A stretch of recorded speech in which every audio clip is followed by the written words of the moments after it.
Well, thank you all for joining us. We appreciate you being here today.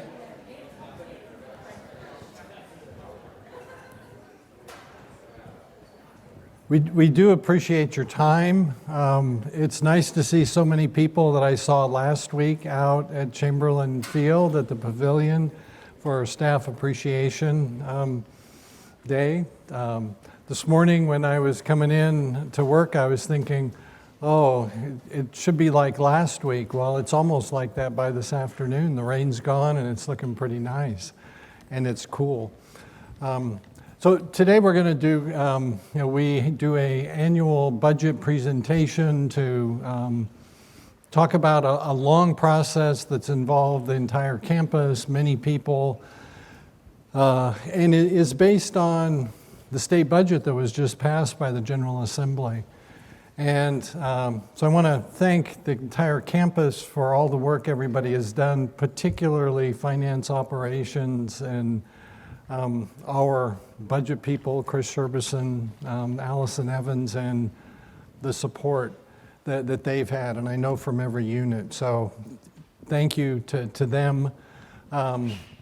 Before I introduce Vice Chancellor Forrest to come up, I do want to say the state budget that passed last Thursday is great news for UTC. On the capital side, to have our nursing building funded, Brock Hall renovations over $10 million, 540 Macaulay, about $38.5 million. This is really good news for us, $110 million in state funding for capital projects. So that's going to help. Affordability for college education with the increase in the Hope Scholarship from $3,500 for freshmen and sophomores to $4,500. And for juniors and seniors from $4,500 to $5,700 is going to make a college education more affordable. Also, this coming fall, the UT Promise, which is a last dollar scholarship for students with effective family income of underneath a certain income. It has been $50,000, it's moving to $60,000. So students from a family with under $60,000, whatever the Hope Scholarship is, we give a last dollar scholarship. Each campus of the University of Tennessee system funds that themselves. And that's something that we've been very fortunate to be able to do to help make a college education more affordable. In addition, the funding formula is funded this year, so that really helps UTC keep costs down. Inflation, as you all know, if you go to the grocery store, inflation is real and something we're all dealing with. So there are certainly increased costs. We are doing everything we can to operate efficiently. We had looked at a tuition increase. The governor asked that we not have a tuition increase given that the formula is being funded, and so we will have no tuition increase this year. And a lot of the details on this will be covered by Vice Chancellor Forrest, but I want to thank Governor Lee and the members of the General Assembly for their care for higher education, looking out for us and what we do, and particularly with the nursing building. Senator Bo Watson worked with us, served as a sounding board, helped us figure out how to present this project. Randy Boyd, the president of the UT system, was really involved. We settled on increasing our enrollment about 60% for our nursing class, and so that will help us graduate more nurses, but it was part of creating a case that we could defend why invest in UTC and in our nursing program.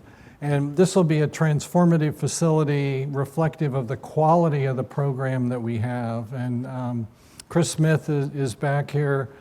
And we can all be proud with the achievements of her students. They're passing state boards, 100% rate.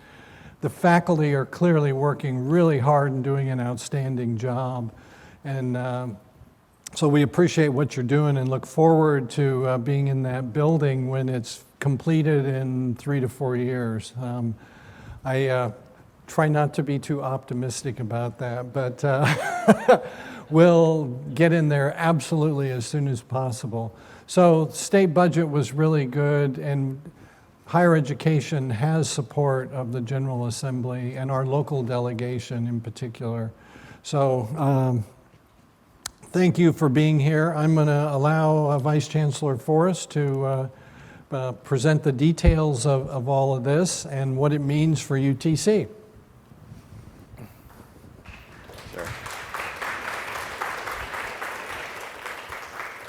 Well, good afternoon to each one of you all. Thank you all for being here, and thank you to everyone joining us via live stream as well. I don't know how many we have watching from afar, but I know it's usually a good crowd as well.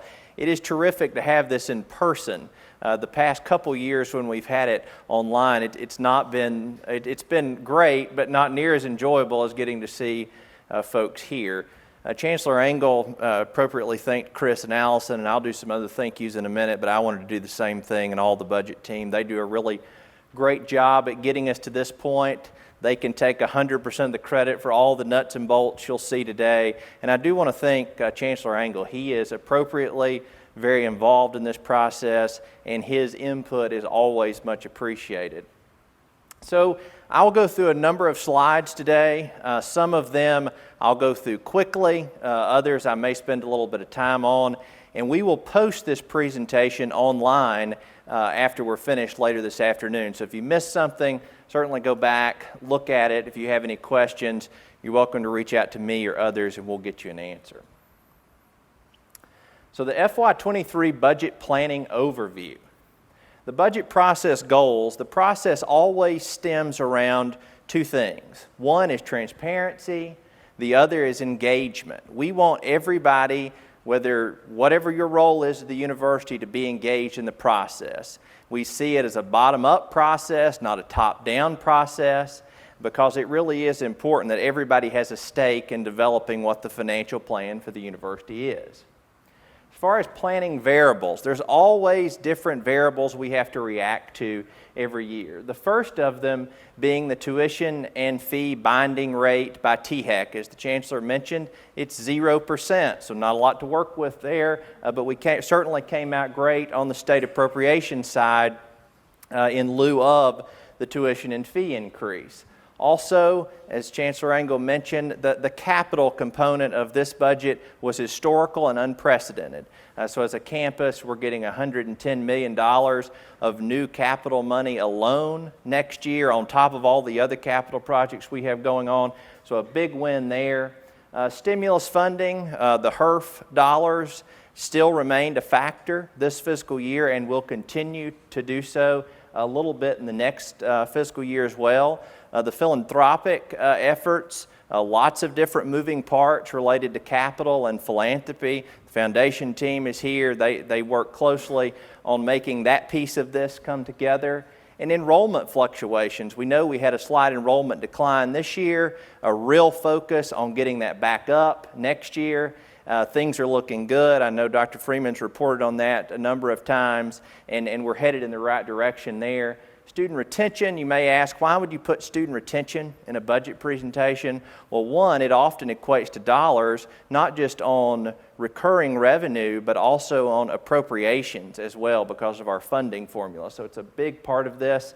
Interest rates, that's something that us financial folks just sit and think about all the time because it really does have a big impact. Right now we know we're in a rising interest rate environment, which really does have a pretty substantial impact on our capital program. Every 0.25% makes a big difference. And then other system-wide initiatives and projects that go on that we have to respond to in various different ways. As far as what are some challenges, I've already talked about enrollment. That's something we're continuing to monitor, see how it comes out going into the next fiscal year, and we'll react appropriately with various contingency plans. We have put in place As I said, a contingent budget reduction plan. We all hope we don't have to use that and are not planning to right now, but should we have to react, that plan is in place from just a financial stewardship planning perspective. The 0% tuition and inflation cost. If you may have seen in the Wall Street Journal reported a few days ago, March to March, inflation was up 8%. So that's substantial, and that's an average. I can tell you there's certain commodities we buy here on campus that are up 25 and 30%. So responding to that really is a challenge, but one we're working through and that each of you all are working through as well. Marketing and recruitment. We have a new Vice Chancellor for Marketing and Communication. Cassie, it's great to have you here, and that is an area we'll continue to invest in to get the UTC brand and name out there. Investing in research remains a priority as well. Capital outlay I've already spoken to, and then campus master planning.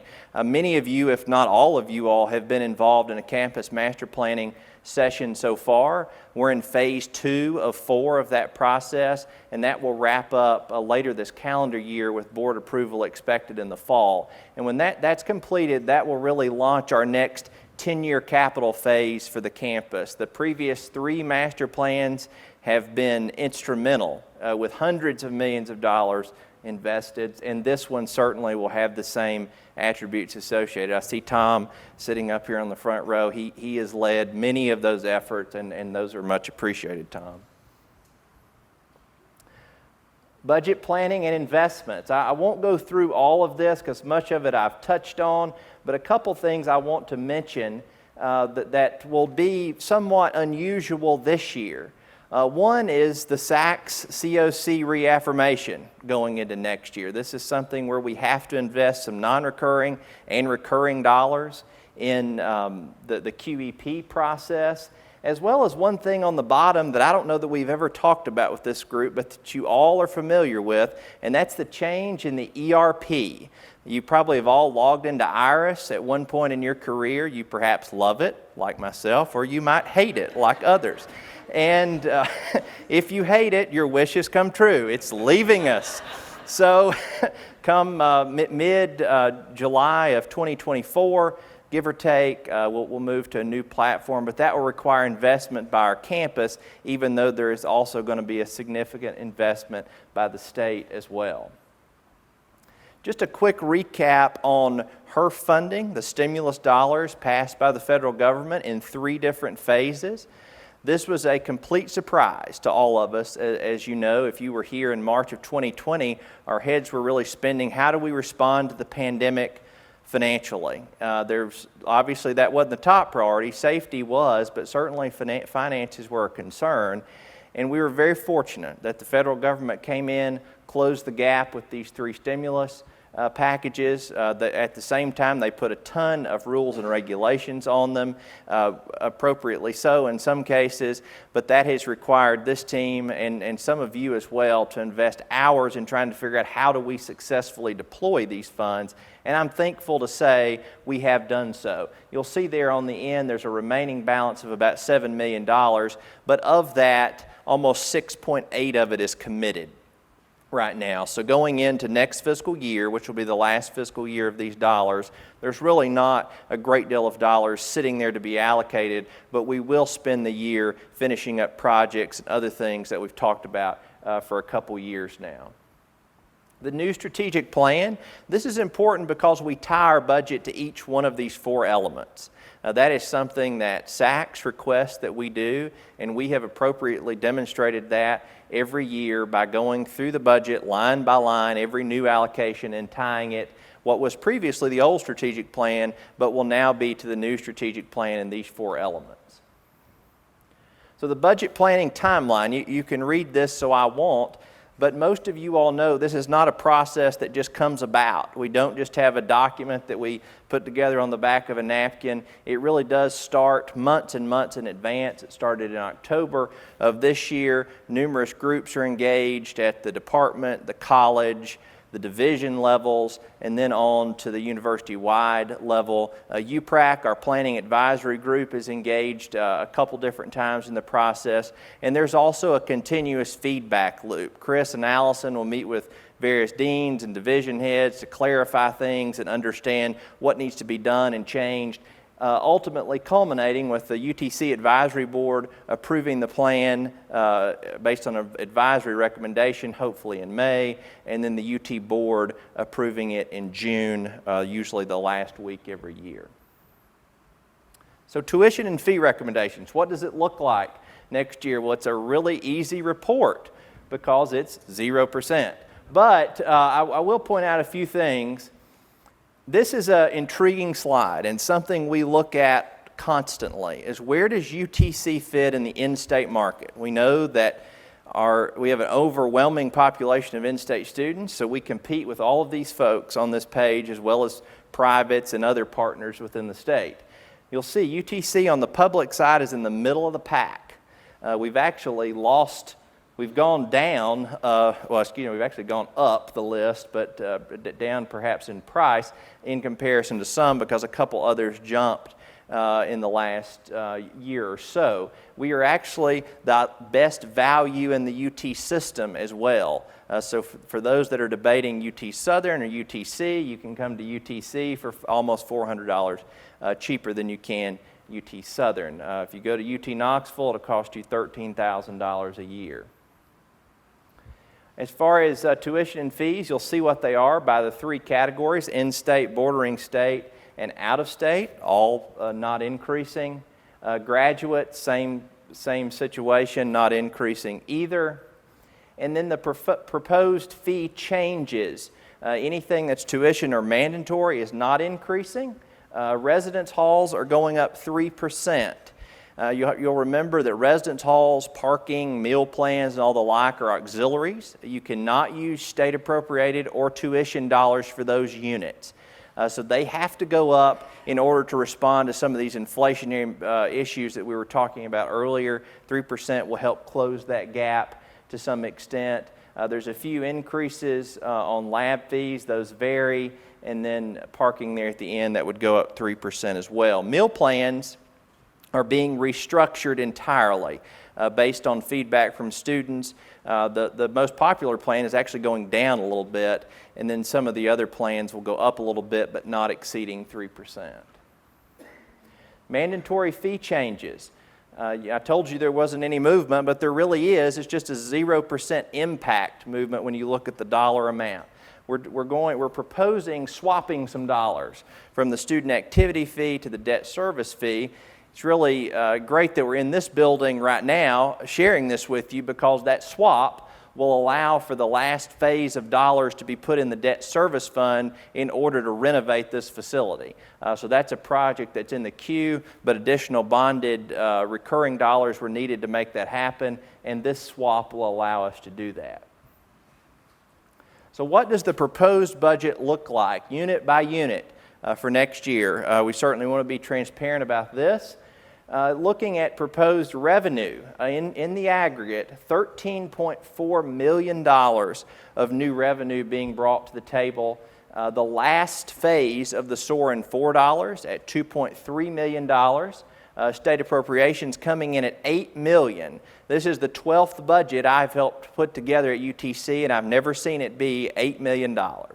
So that is a great win there. You'll see a little bit in lab fees. And then institutional reserves, those are non-recurring dollars that we reallocate to certain one-time priorities every year, which vary from year to year, but those dollars allow us to respond to certain things throughout the year. And then you'll see the auxiliary increases down there at the bottom as well.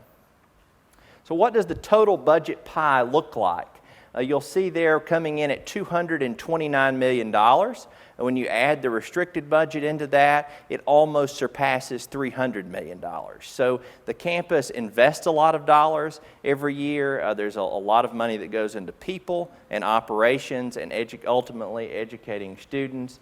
56% coming from tuition and fees, and a record 32% from appropriations. I should say record in the last decade, because at one time those two were inverse, tuition and fees and state appropriations, but certainly within the past decade, that is a record. So to get 32% of your budget from the state compared to states like Kentucky or Georgia, that is really, really high. On the expense side, expensing out the same amount as we're bringing in, we do have a balanced budget. 52% of the pie goes to academic affairs, either through instruction or one of the other categories that are specific to the instructional enterprise, which is appropriately so. You'll see the other categories there are divided up into various different ways. I won't go through all of those.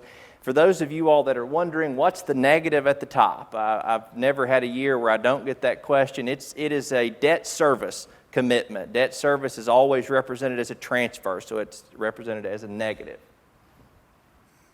Looking at it by natural classification, how are we spending dollars between salaries, operating, and benefits? You'll see there salaries 47%, benefits 17%, so right above 60%.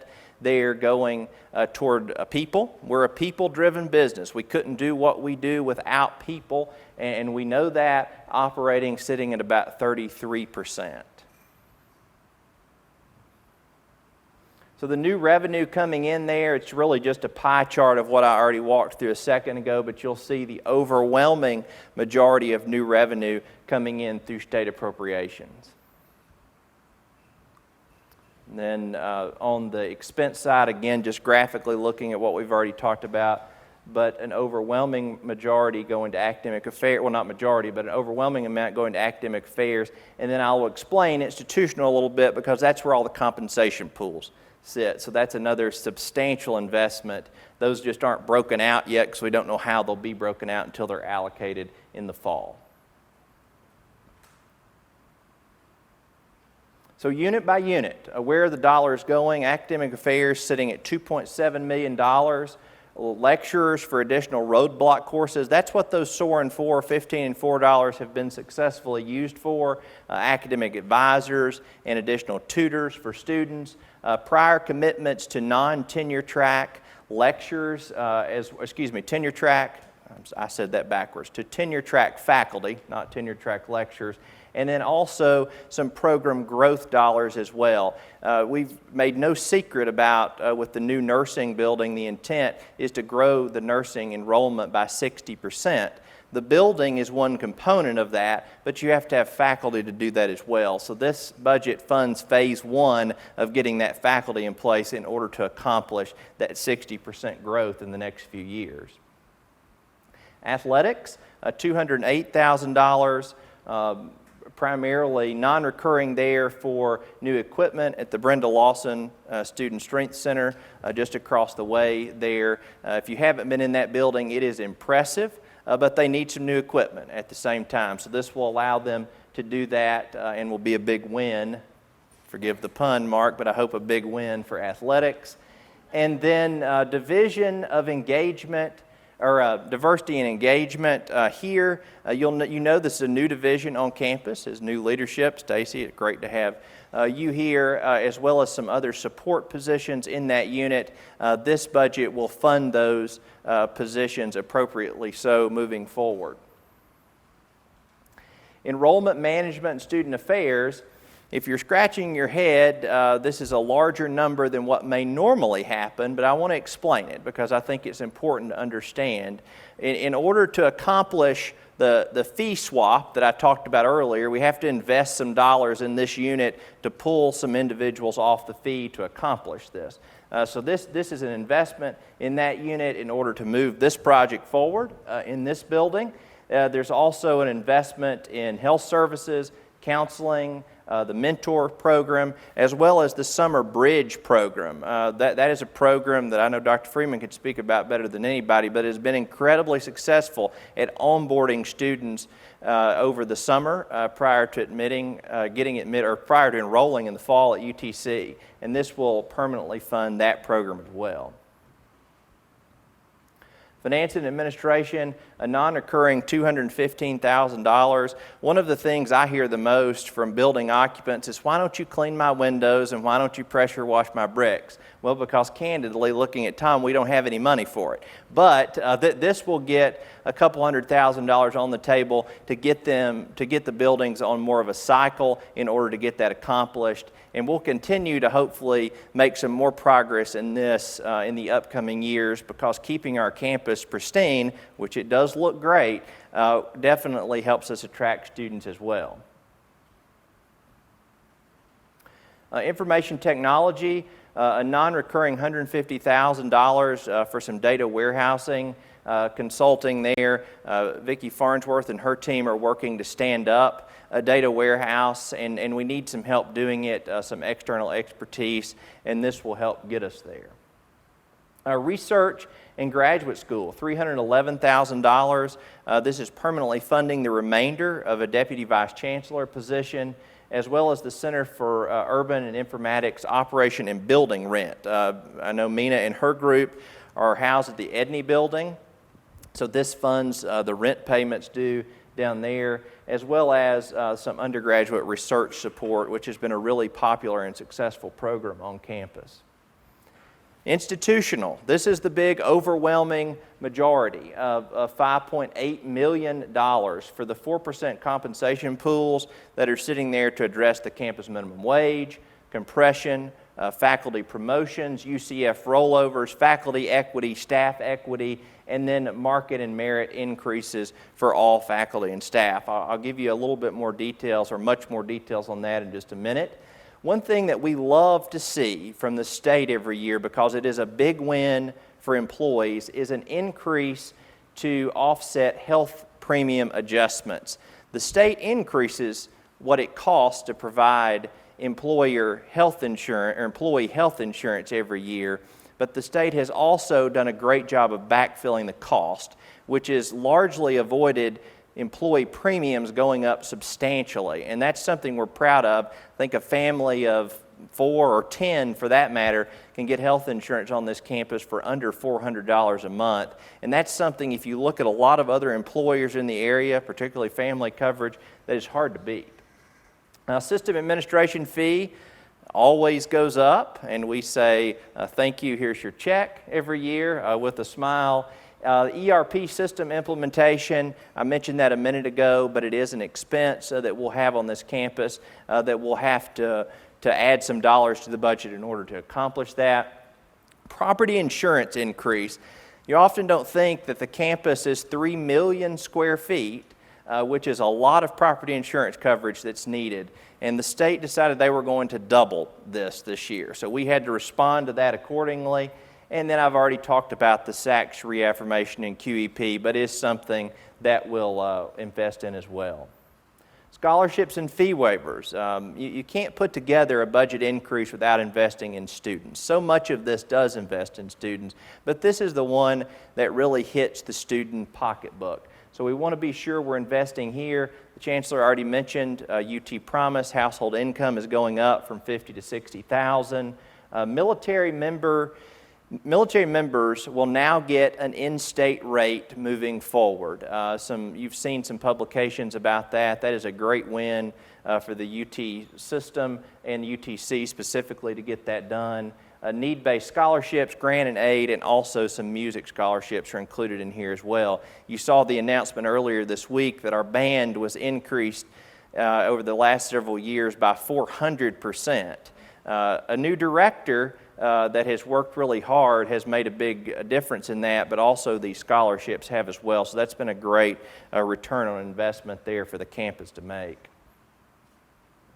So compensation pools, often what many people come to these for, so I'm happy to report that this is another really strong year in compensation. First and foremost, you'll see there's a 4% pool being allocated from the state, or a requirement for a 4% pool from the state. Of that, though, the state only funds 72%. I say only, but that is a substantial amount. That's one of the highest amounts I've seen them fund. It's usually in the 60 to 65% range, so to go to 72% is a nice addition this year. Salary pool allocation. So where will the dollars go? Many of you all know there has been a real priority on this campus to increase the campus minimum wage over the past couple years. And that priority has been funded, but there's still work to be done, but this is another big step. Last year, in the current fiscal year, we went from $10 an hour minimum wage for regular employees to $11.30 an hour. Next year, assuming this budget is passed by the UT Board in June, we would go to $13 an hour for regular employees.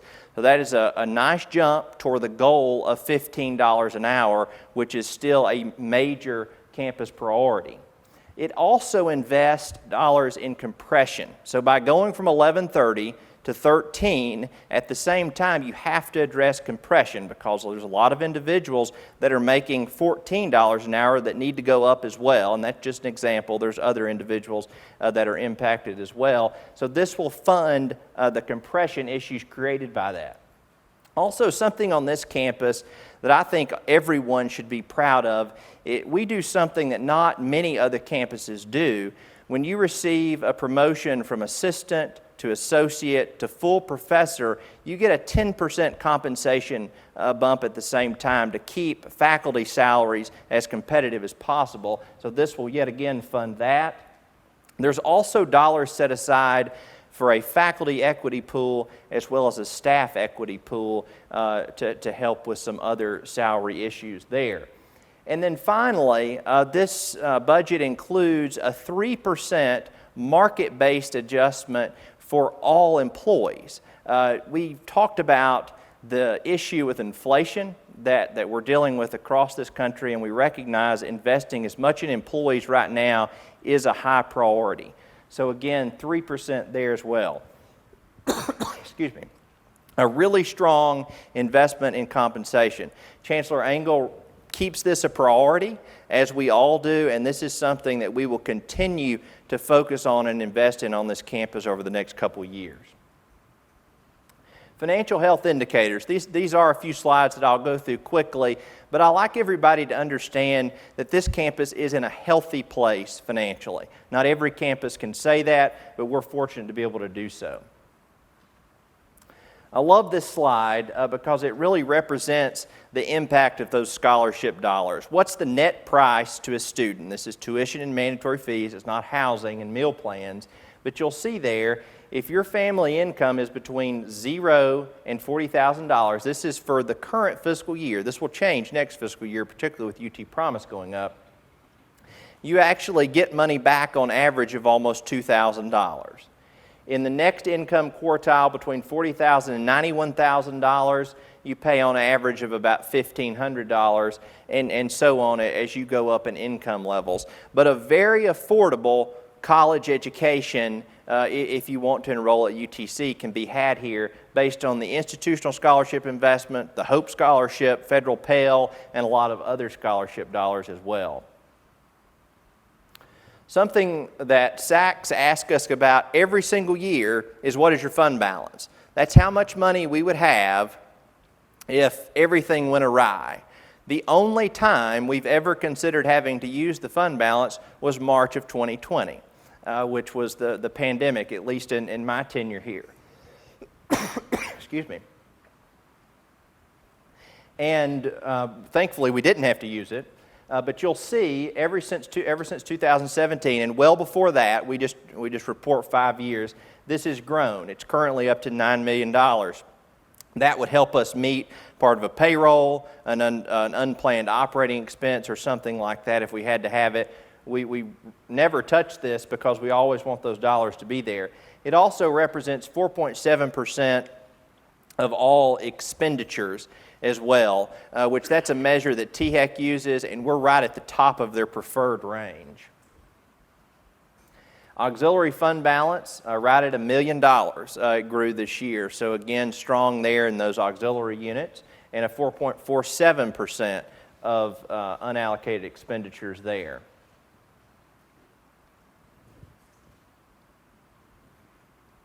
Let's see. Notes and bonds payable. Currently, we have a relatively low debt capacity, or a relatively low debt load on our campus, sitting right at about $100 million. That will increase over the next several years with a number of projects in the queue.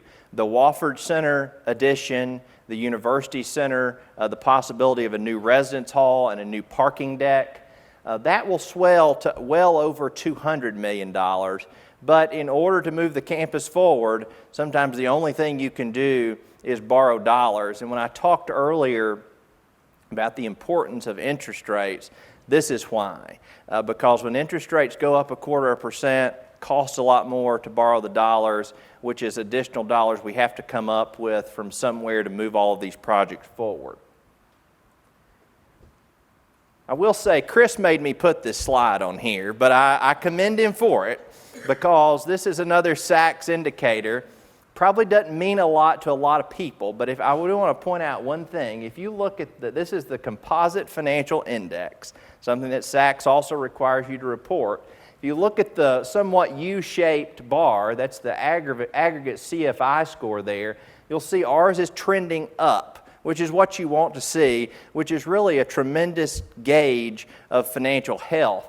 And if you look at what the benchmark of these are, we are well within the acceptable benchmark ranges of these scores as well. So I know it's a confusing chart.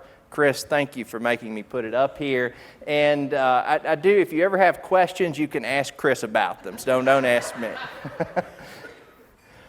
As far as what has the campus investment been in compensation over the last since FY 2019, and this also includes the proposed compensation investments going into next year as well, you'll see a total of $13 million and some change that has been invested in compensation, and these are just central funds. This doesn't include what a department might do separately on a reclassification or something like that.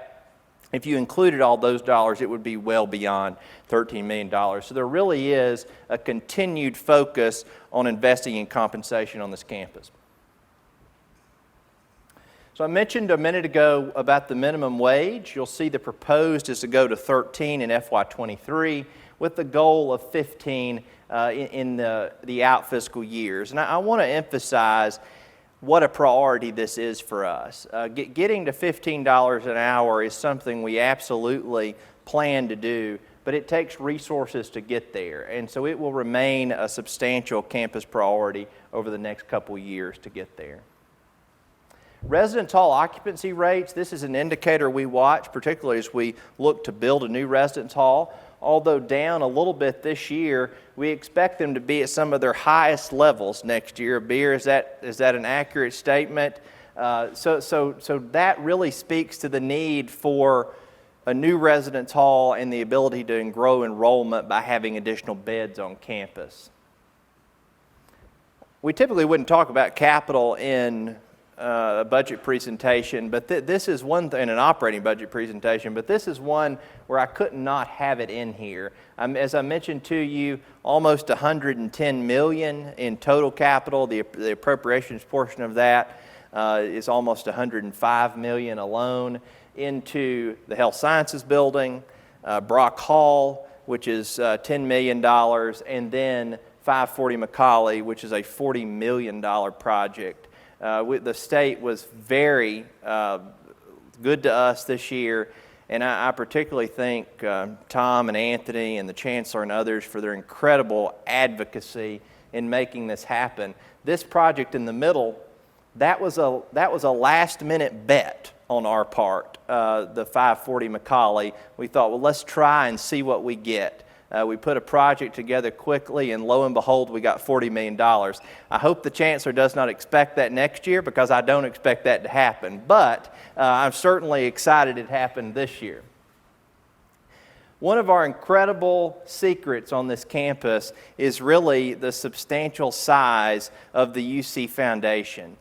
Very few, if any, peer campuses of UTC can claim this size foundation. Almost $200 million of endowed assets, and then another $114 million in real estate assets that are reported on in the footnote. That is absolutely incredible when you think about it on a per student basis. It is well beyond all the peer benchmarks. So you'll see there about $195 million in the endowment at the end of February. And then as far as what their distribution plan will look like for next year, almost $6 million coming back into the campus in various ways, much of which go to scholarships and to support the academic enterprise as it should do so. I've talked way too much, but before we get to questions, I've already thanked some people, but I wanted to thank others as well. Certainly all the executive leadership team. These are individuals that work diligently throughout various phases of this process. They get sick of hearing from us. I'm confident of that. But they're really good troopers. They help us. I apologize. The pollen is at its peak, no doubt. Academic deans also are very helpful in this process and are big players at generating a lot of the initial requests. Unit leaders, the same. Department heads. Business managers, they are spread out across the campus and do a great job at not just helping with the budget preparation process, but also the day-to-day management of the campus finances. We couldn't do it without you. And then the Office of Budget and Finance, which I've mentioned as well. So with that, and before I continue to choke, I will turn it over for questions. Thank you.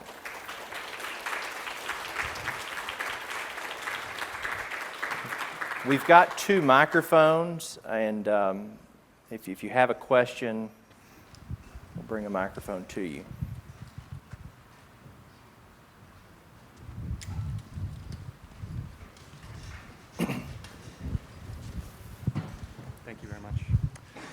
Thank you so much, Vice Chancellor, for the presentation.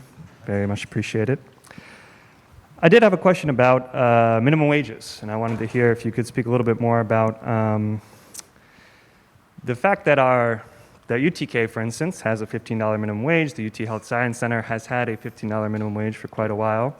University of Memphis, which isn't in the UT system, but is another public institution, right, also is able to pay $15. And so I'm wondering, especially given the fact that it seems like UTC is in relatively good financial shape, that we feel very confident and we're looking pretty healthy according to all these indicators, what would it take right now to get to $15? Given that is a priority, what are we lacking? In dollar amount? In dollar amount, in will to make it happen, yeah. Yeah, that's a great question. I appreciate you asking that. As I shared several times during the presentation, $15 is absolutely the target and will remain the target until we get there. The University of Memphis Health Science Center, they are in a little bit different market than we are, which is why they got ahead of all of the UT system, particularly the Health Science Center. Knoxville, to be very candid with you, they are a more resource-rich environment. There's no question about that, and they were able to respond to some of these. The minimum wage increase is not of lack of wanting to be there. It's a lack of needing the resources to get there. And as you can imagine, in a budget planning process, there are hundreds of competing priorities. And what you saw come out today was a small slice of where we started with this. So I certainly don't want anybody leaving here thinking that we're not prioritizing it, because we absolutely are. And that's why we particularly put the goal on the slide, because we don't want that to be left. It will continue to be a priority and something we continue to focus on. Good question, though. I'm sorry, can I ask just a quick follow-up? When you talk about the goal, sorry, Stan, a little rude to speak sitting down, apologize. When you talk about the goal of raising the minimum wage to $15 an hour, we noticed that was just a goal, right? There is no projected year. What is the dollar amount that we would need to make that happen, I suppose? Well, I'll tell you, I can get you the dollar amount. I don't have it off the cuff, but I didn't want to put an exact fiscal year up there because so many variables can change, but I think our record can hopefully speak for where we want to go. The fact that we made substantial movement this year, substantial movement next year, and then excuse me, hopefully substantial movement in the out year in partnering with the state salary pools and things of that nature, we would get there, hopefully in the next few years, if not sooner.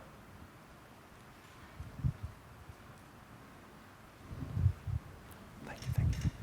Thank you, Chris. Thank you. Thank Katie. So I have a question similar about the minimum wage, and if we are going to raise that for student employees and term employees at some point in time. We found it incredibly challenging to hire student employees this year, and then the ones we have are also finding it incredibly challenging to find housing and to pay for they live in the economy as well. So just wondered if that's on your all's radar, or how we work with the federal government with financial aid to increase, because when you talk about getting to 15 and we're at $8 for students, that's almost half, right? So Yeah. just wondered. No, that's an excellent question, and there's a couple different factors related to that. Let me address the federal factor first. The federal minimum wage is still $7.25, which is honestly quite surprising that that's where it is, but it is. So much of the federal dollars related to student work study are tied to that. And that's something that only Congress can help us with. So perhaps that's something that higher education can stand up for more broadly.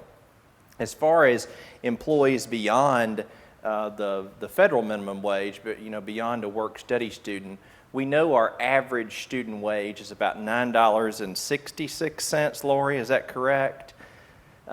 Which it may have been competitive 2 years ago. We actually think we were pretty competitive a couple years ago, and then all of this hyperinflation started. So we've got to catch up. Much of wages for students is determined at the departmental level based on resources. What I do think we could do, and this is something that's going to create require a really collaborative conversation, is understanding what does a student need to earn at UTC for various different roles? Because I don't think we do a good job at really defining that. I don't think we ever have done a good job at it. So if we can come together quickly, and hopefully that's something we could do in the next few months, because I see no downside to doing that, and we can come up with a target for those groups and at least give departments a guide of here's what your target should be. I don't think we do that right now. No, we don't do that right now. So if we could give departments something, that might empower them more to say, how could you reallocate your budgets to respond to this better and be in line with the campus regular rate as well. So I hear you and agree with you. I think we've just got to figure out a way to get there, and quickly. I think Sandy's got a question.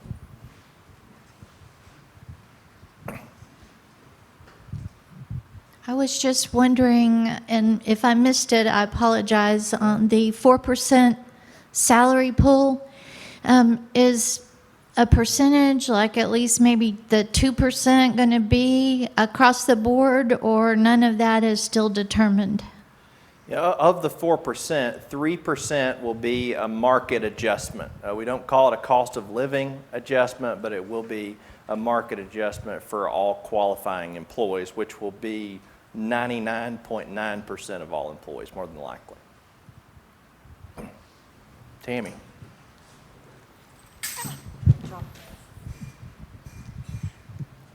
Tyler, what is our plan to increase salaries for new hires, especially diverse populations targeted in our strategic plan to the university, as faculty salaries are not in line with aspirational universities? And then how do we deal with compression among faculty who are already here? Great question, and I'll take a stab at it, but Provost Hale is here as well, and I'll happily let him do so. You saw dollars committed there toward faculty equity, and I know there are plans to adjust certain individuals based on the faculty salary study that was completed in the last 12 months or so. As far as diverse hires, or any hires for that matter, we continue to have a practice of having the best market-driven compensation on the front end, and where we fail on that, we certainly need to focus on that. Provost Hill, I don't know if you have anything you want to add to that. There is not a lot, I think, that can be added. We, I think the information that you provided is quite accurate. We have been also working with the Vice Chancellor for Diversity and Engagement to also be able to offer competitive salaries to faculty members that we might be recruiting from underrepresented groups, and we'll continue to do that as we are able. We're facing some of the same challenges that we're facing with other salary issues, however, which is that there's a limited pool for us to work with. Yeah, thank you, sir. Definitely a priority, Tammy. Thank you. Thank you, Vice Chancellor. My question is kind of a follow-up to, I think, Sandy, is that your name? Sandy's question about the 3% across the board potential raises. And my question is kind of about the fairness of that, given the vast disparity of wages, as there is at any university. But I guess I'm thinking, for somebody earning like $25,000 on campus, that's going to be like $700 for the year, like significantly less than $1,000 per month divided over 12 months. Whereas like the people on the upper echelons of the salary, and I'll just take Chancellor Engel as an example, that would be like $12,000. And I just wonder about the fairness of that, given, the inflation rates that you've been talking about today. Thank you. No, excellent question, and I appreciate you asking that. And that is one positive, that is a very positive thing coming out of this, because you heard me mention not just the minimum adjustment to the hourly wage, but also that compression adjustment. So that individual that's making $25,000, they're going to be impacted by that. So this is a plan that really heavily invests on the lowest end of the pay scale. To think that this plan is just a 3% for everybody, it is anything really but that, because of those significant investments in the lowest end of the pay scale, which I think is exactly where we need to be right now and continuing to focus on that. So I'm glad you brought that up, and I think this is a good story to tell in response to your question. And I think you'll see that when we finish them and everybody gets those additional adjustments that are on the lowest end of the scale. Good question. Oh, hello. Thank you. Thank you, Vice Chancellor. I think a lot of us are very pleased to hear that it's a priority to raise the minimum wage over time. And you also mentioned that you think of budgeting as a bottom-up procedure, and that we're also in excellent financial health. And so I think a lot of people have wondered, there is, and given the competing priorities you mentioned too, that why is this not a greater priority, especially given that the Faculty Senate in October passed a resolution asking for a 15 minimum over 3 years, I believe. And I think the student government also had something, maybe someone else can speak more to. And a lot of my colleagues and I, who are members of United Campus Workers, recently had a petition with over 500 signatures asking to have the minimum wage raised to 15 in this fiscal year that's upcoming, and which seems to me like to indicate a really high level of support that is a major priority for many members of our campus community. So I guess I'm just wondering, given that evidence that there does seem to be a priority that a lot of us in this room and in the campus community really care about, why can't that happen sooner than 3 or some indeterminate number of years from now? What is it that's stopping us? And I know you already spoke to that, but I think I just want to mention to those of you who maybe don't know some of these facts, that is a huge priority for people on campus, and it's something that would make a huge difference to a lot of people right here in our campus community. And so I just guess I'm wondering why that can't be a greater priority to happen sooner. It's great that it's going to happen at some point, but why not sooner? That's my question. Thank you. Yeah, I appreciate you asking that question. I won't give you the same answer about competing priorities, but I do want to acknowledge what you said about the Faculty Senate resolution. Our team actually worked with President Garland and the Faculty Senate to encourage them to pass that. We had no objection to that. And as you mentioned, I believe it says in that resolution with a target of getting there over the next few years, and that is absolutely still our target to make that happen. So I've said it several times, but I want to say it again because it really is very important. We're all in this together. This is an equal camp. I mean, this is a priority for everybody, but there really are those competing interests in order to just move certain other things forward. And I think what you'll see this year with that significant investment on the lowest end of the pay scale, not just 13, but also the compression dollars as well, there will be significant movement in that needle once it's implemented. Thank you.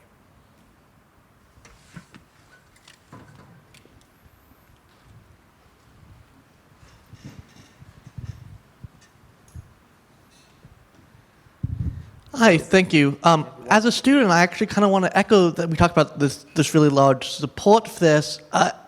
Frankly, I'm a little confused by some of your language because during your presentation, you made a really big deal about like, hey, we're really financially healthy. We have this big foundation. You really played up how well we are, but then suddenly when we showed real campus demand for higher minimum wage, you're suddenly very conservative and being like, oh, there's competing interests, oh, we don't know. I think that's really confusing. And right now, like for MIT, for say just for one example, there's the living wage calculated from MIT shows them the living minimum wage for Chattanooga to afford housing and food is $14.80. And right now, I mean, I think it's not really showing that your own words were that we're a people-focused business. But then you're talking about all these huge $1 million expenses for buildings and stuff like that. But then you're not willing to actually make right now, because as you said, from March to March inflation is 8%. Well, that $13 wage is already way less than it was. It's already closer to $12 than it was last year. So it doesn't actually seem like this is a big focus for y'all, and I kind of ask why that is. Yeah, I think a good question, and I would like to add something that I should have added a minute ago as well. When you look at an individual making $13 an hour, and then you also pair that with the benefit package offered for that employee, in some cases, I can tell you with great confidence that benefit package may be equally as valuable as their entire compensation package. For somebody that's making $13 an hour, let's say they were making, roughly $25,000 a year, and they take employee health insurance coverage for a family, tuition waivers, retirement, they may have another $25,000 stacked on top of that a lot of other employers in our area aren't offering. And the other thing we do, to your point, is we also closely look at the local market. So you'll see things individuals and companies we compete with at $15 an hour, or I should say at that level of the pay scale. We also benchmark ourselves against those. So we know we need to be there. We know we could be more competitive. But like I said, there are multiple competing campus priorities that we just have to react to. Utility bills go up, things like property insurance go up. It's just things that are the nature of operating the university. So I don't want it to be mistaken what a priority this is. It really is. If it weren't a priority, we wouldn't have been able to make the success we've made. The question, you should know what are those priorities that are taking higher priority than giving what is a pretty conservative pay raise given inflation. What are those things taking higher priority, especially given all your statements about good financial health, huge foundation? I mean, what is taking higher priority? Well, you also have to understand that when you talk about the foundation, those are not dollars that can be invested in salary. So don't confuse the different type of pools with how we can actually move the needle. Everything that we can invest in salaries in this budget, I can assure you we have done so. There have been multiple things cut, whether it be operating or other positions, in order to get to that point. And I am confident that the leadership of this university will continue to do so until we get to the most market-driven rate we can get to. All right, thank you. Thank you.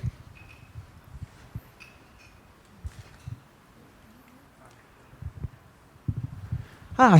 Hi. Thank you.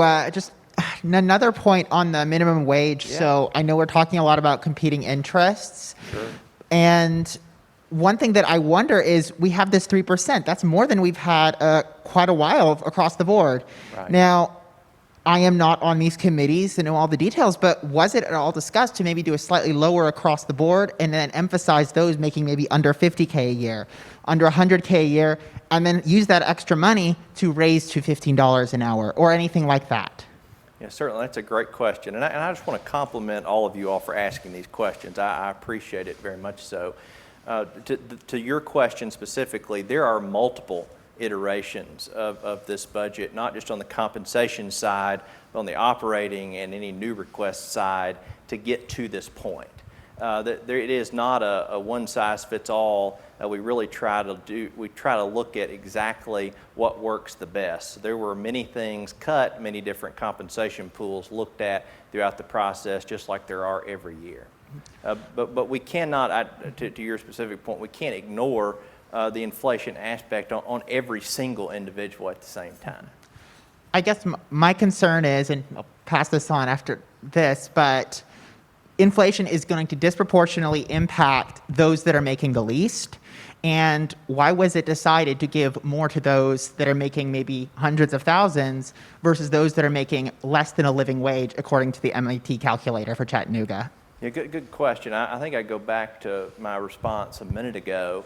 When all of the allocation, when all the salary pools are allocated, and you see the significant investment that's being made, not just on the minimum, but also the compression, I think you will see that it will make a substantial impact. And I think what would be beneficial as well is you as individuals, whether you be students or whatever, faculty, staff, if you want to come talk with us about this and discuss it after we've implemented some of these things, we can show you the movement.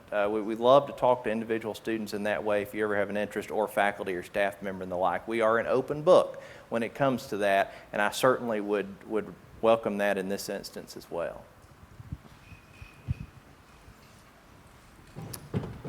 Joanne, okay. Marlon will get to you next. Oh, sorry, did I jump the line? No, Oh, you're sorry. fine. You're fine. Thanks, Vice Chancellor Forrest. As you know, Just others Tyler, don't know. by the way. That's how Tyler, I know Tyler. all of you. Yes, Well, the please. emails are Tyler, yeah. As Tyler knows, I served as the chair of the Budget and Economic Status Committee on the Faculty Senate this year. And I came into this role having served on the committee the prior year, but I was happy to serve as chair.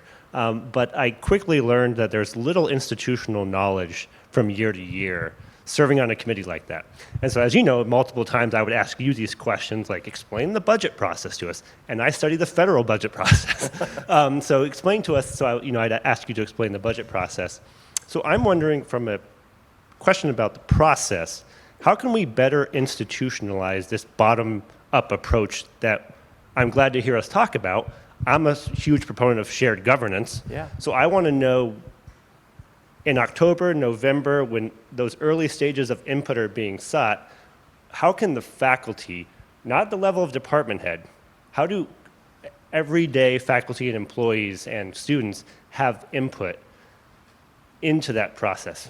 Take, for example, the $15 minimum wage. That's a great example. But if we do want that to be a priority for next year's budget, how do we actually make that communicated? And how can you and the administration better educate the university about the budgeting process? So that all of a sudden we're not just having, I know a lot of stuff's going on behind the scenes, but then all of a sudden a budget town hall just emerges. Yeah. So I think for a lot of people, they don't understand the process, and that we have to be on top of this in the fall. And so I'm just wondering, how can we better institutionalize this process for everyday faculty and employees and staff and students? Yeah, great question. And first of all, I compliment you. You're an excellent chair of the Budget and Economic Status Committee, and definitely a great person and a great committee to work with. I'll give you a couple of examples. I think the actions that the Faculty Senate took this year very proactively in sharing their stance on the campus minimum wage and the movement of that over a few-year period, that was something that I welcomed. I think that I know Chancellor Angle and others welcome that as well. That's really what we want to see. As far as the first part of your question, in getting individuals engaged in October, much of it rests in the individual departments and units to make that happen.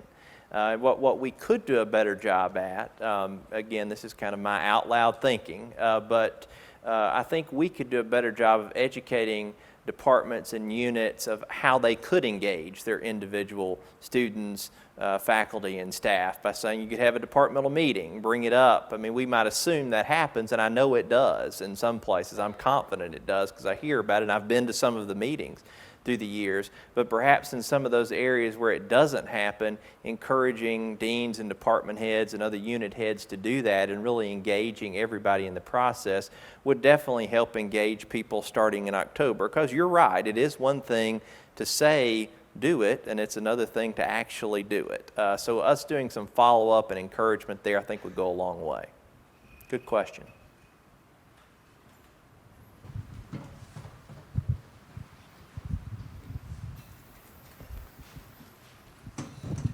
Yeah, I want to speak on the behalf of being a custodian and a student. It seems like we take a lot of abuse when it comes to cleaning and when it comes to, trying to do our best and show our appreciation. And we don't even make $12 an hour.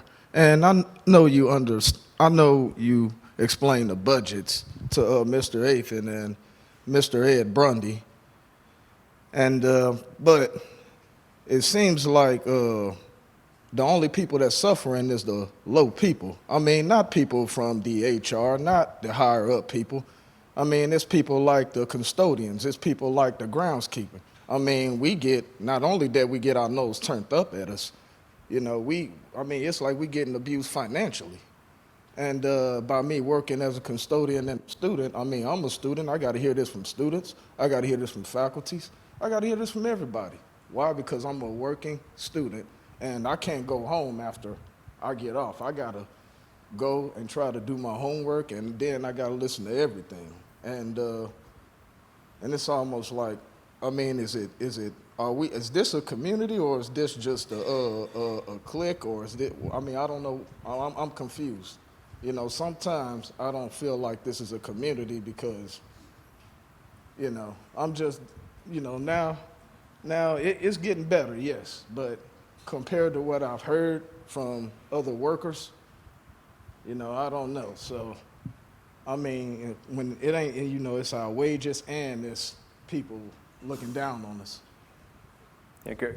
So I wonder, how can we fix that? Yeah, great question, Marlon.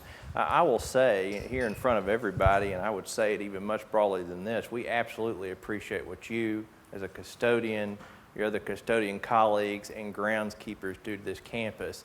You don't have to look far to see how good it looks. And I know you and others really contribute substantially to that. Beyond that, I don't know if there's a lot else I can say on the campus minimum wage. But beyond just emphasizing what a priority it is, we know it impacts every individual on the pay scale, particularly at the lowest end. But I think if everybody will understand that this is a priority that's going to continue to be moved forward, and you will see the results of it in the next year or so, we'll get to where we want to be. But we've got to get there by making some tough decisions and figuring out how to make it happen. But it doesn't at all speak to the fact that as an administration, as me personally, Marlon, I appreciate how much you and your colleagues do, because it makes a big difference in this campus.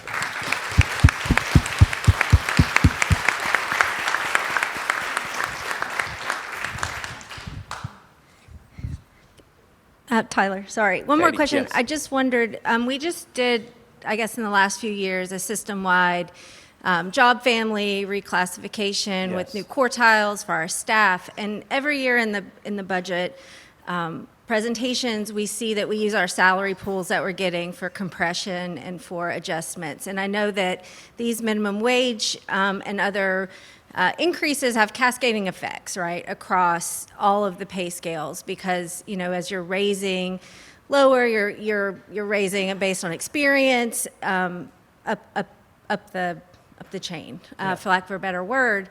And so right now on our campus, we have these promotion processes and money tied to that we use from the salary pool for faculty, non-tenure track now, and tenure track. Are we working now to project and think about and plan for moving our staff members through these quartiles that we've created? I know that was like the second part of the project. I just wondered where we were with that and in budgeting, how that'll be impacted. Yeah, another good question. You'll remember going into the last budget cycle, anybody that was below Q1 of the staff range, depending on what range they were assigned to, was moved inside of the first quartile, which was step one, no question about that. By having a 3% across the board and these other minimums, that will further move us away from the bottom of Q1. The next step that Lori and her team, HR, is working on is related to career ladders and what do certain, some jobs are just more open to career ladders than others. Some we just don't have a career ladder for. It's not that we don't want to, but there's just, it is what the position is what it is. But there are other jobs like you may be a financial specialist 1 and can move to a 2 or something of that nature. Same with, I'm not even going to start naming them because I'll get myself in trouble if I do. But that's one example of we could have some consistent career ladders, and that is absolutely something that they're working on and will involve many of you all in here to accomplish that. I'm glad you asked that. Any other questions? Joanne. Thank you. I'm an instructor, and I just want to use my time to uplift what Marlon said and talk on behalf of our colleagues who aren't here, who are our hourly most underpaid custodians. For 2 years in the pandemic, they cleaned my office. They probably cleaned your offices. They put themselves and their families' health at risk when they went into COVID-positive student dorm rooms.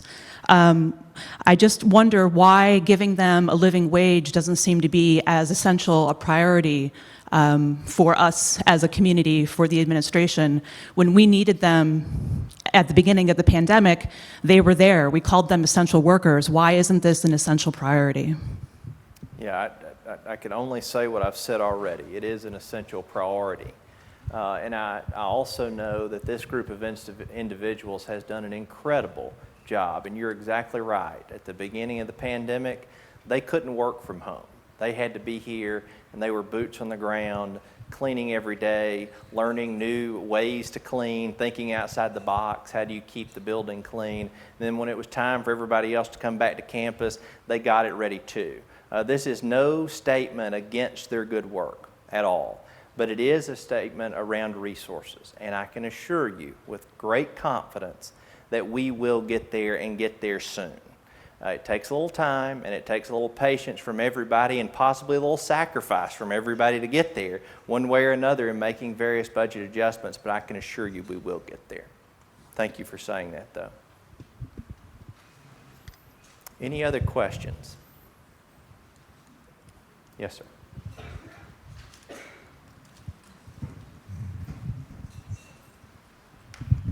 Hi, this is moving to a sub-issue, which is some of our contracts that I've been a little concerned about, which is that we still use contracts with the Tricol, the prison labor company, of Tennessee Prison Labor Company, for cleaning chemicals, apparel, bedding, and open office furniture.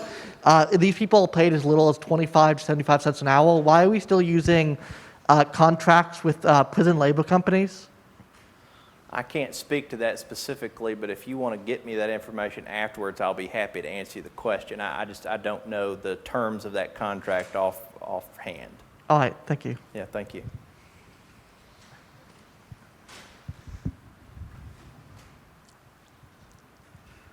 Any other questions?